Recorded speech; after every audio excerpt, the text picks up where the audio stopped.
Today's video. Prepare to walk in the footsteps of two monarchs, who forever changed the world. Before we begin, don't forget to follow and subscribe to help us grow our channel.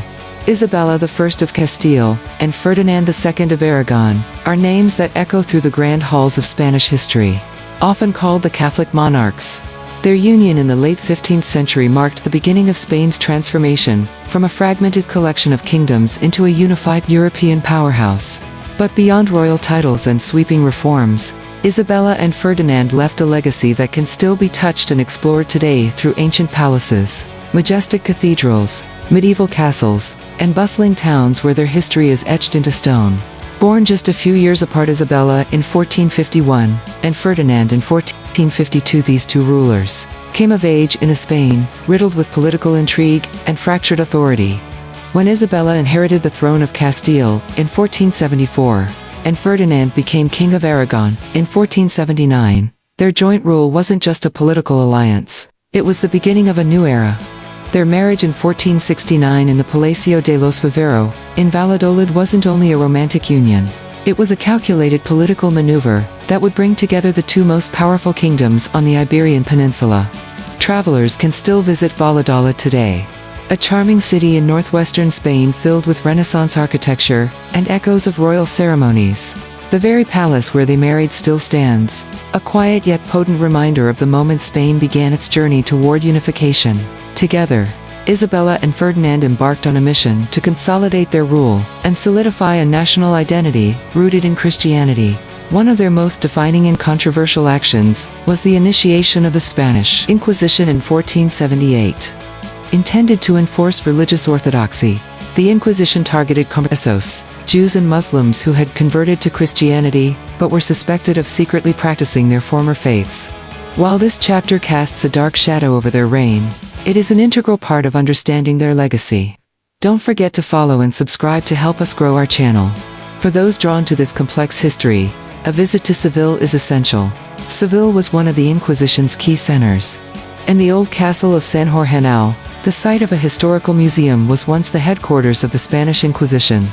Walking through its courtyards and exhibits, visitors can grapple with the moral complexities of the Catholic monarch's vision for a unified, Christian Spain. Yet the 15th century wasn't just a time of religious reform and political unity. It was also an age of exploration. In 1492, the same year they completed the Reconquista by capturing Granada, the last Muslim stronghold in Spain, Isabella and Ferdinand made a decision that would change world history. They agreed to sponsor an ambitious Genoese navigator named Christopher Columbus. His voyage across the Atlantic, funded by the Crown of Castile, would set in motion a global era of colonization, trade, and cultural exchange. To truly feel the weight of this decision, one can visit the Royal of Seville.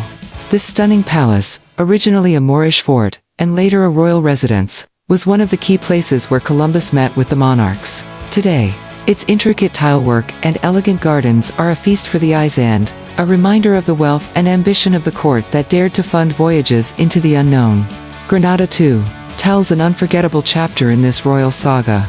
The majestic Alhambra Palace, perched above the city, was surrendered to Isabella and Ferdinand in January 1492 by the last Nasrid ruler, Boabdil. The event marked the end of Muslim rule in Spain and fulfilled the monarch's dream of a unified Christian kingdom. The Alhambra, with its hauntingly beautiful Islamic architecture and commanding views of the Sierra Nevada, is a UNESCO World Heritage Site and one of the most visited landmarks in all of Spain. Don't forget to follow and subscribe to help us grow our channel. As you walk through the intricately carved halls of the Alhambra, it's easy to picture the moment when the Catholic monarchs raised the cross above the Red Fortress. It was a symbolic and literal victory that changed the map of Spain and sent shockwaves across Europe. Isabella and Ferdinand weren't just conquerors, they were reformers. Under their reign, Spain began to establish a centralized system of government. Royal law courts were reorganized, and universities were supported. They were patrons of education and the arts, with Isabella in particular being known for her intellectual curiosity and piety. She read widely, supported female scholars, and personally reviewed letters and reports from Columbus, even after his first voyage. One of the best places to understand Isabella's influence on learning and religion is the city of Salamanca, home to one of Europe's oldest universities. The University of Salamanca was a hub of intellectual thought during her reign, and its ornate plateresque facade is a masterpiece of Spanish Renaissance architecture. Wandering through the university's stone halls and grand lecture rooms offers a tangible connection to the spirit of inquiry and governance that defined the Catholic monarchs. Isabella's legacy as a woman of power is equally profound. In a time when queens often played second fiddle to their husbands, Isabella ruled Castile as a sovereign in her own right. She rode into battle, oversaw negotiations, and never shied away from making hard decisions. Her court was one of the most respected in Europe, and she remains one of Spain's most admired historical figures. Her final resting place, alongside Ferdinand, is in the Royal Chapel of Granada. This serene and beautiful mausoleum, located next to the Granada Cathedral, is a place of reflection. Their marble tombs are carved with great care, surrounded by royal insignias, prayers, and stained glass windows that catch the Andalusian light. For history lovers, visiting the Royal Chapel is an emotional experience and encounter with the monarchs, not just as political figures, but as humans who shaped an empire. Don't forget to follow and subscribe to help us grow our channel. Outside of Spain, their influence extended across oceans. The discovery of the New World led to the establishment of the Spanish Empire in the Americas. Places like Hispaniola, Cuba, and eventually Mexico and Peru would be colonized under Spanish authority, all stemming from that fateful voyage in 1492. While the legacy of conquest is fraught with ethical and historical consequences, it cannot be denied that Isabella and Ferdinand helped set the stage for the first truly global empire. In the city of Barcelona, visitors can see where the monarchs received Columbus after his return. The Barcelona Royal Palace Palau Heu Major was the site of a grand reception in April 1493. Here, Columbus presented gifts and tales from the New World to Isabella and Ferdinand, who listened with awe and calculation. Today, the palace forms part of the Barcelona City History Museum, and it's possible to walk through the same rooms where Europe first heard about the lands across the sea. What's striking about retracing the steps of Isabella and Ferdinand is how their story is woven into the very fabric of Spain. From the plains of Castile to the mountains of Aragon, from ancient churches to cobbled streets, they are everywhere. Each city and town touched by their reign offers not just a lesson in history, but a vivid travel experience that brings the past to life. To understand them is to understand the DNA of modern Spain. Their choices, whether unifying the kingdoms, funding explorers, enforcing religious orthodoxy, or promoting culture, shaped the country's politics, culture, and place in the world. They were visionaries, though not without flaws. Their reign represents both glory and controversy, devotion and ambition, vision and rigidity.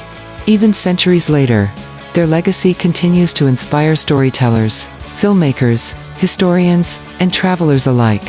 Whether you're exploring the ornate cathedrals of Toledo, the winding alleys of or the grand plazas of Madrid, echoes of their rule whisper through the walls. Isabella and Ferdinand's story is more than royal chronicle, it's a travel guide waiting to be followed, a bridge between the past and the present, inviting modern visitors to explore the landscapes, landmarks, and legends they left behind.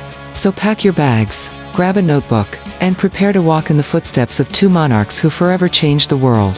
From the soaring bell towers of Salamanca to the Red Fortress of Granada, from Seville's Moorish arches to Barcelona's regal halls, Spain is your living classroom and the Catholic monarchs are your ever-present guides. And don't forget to follow and subscribe for more fascinating history lessons.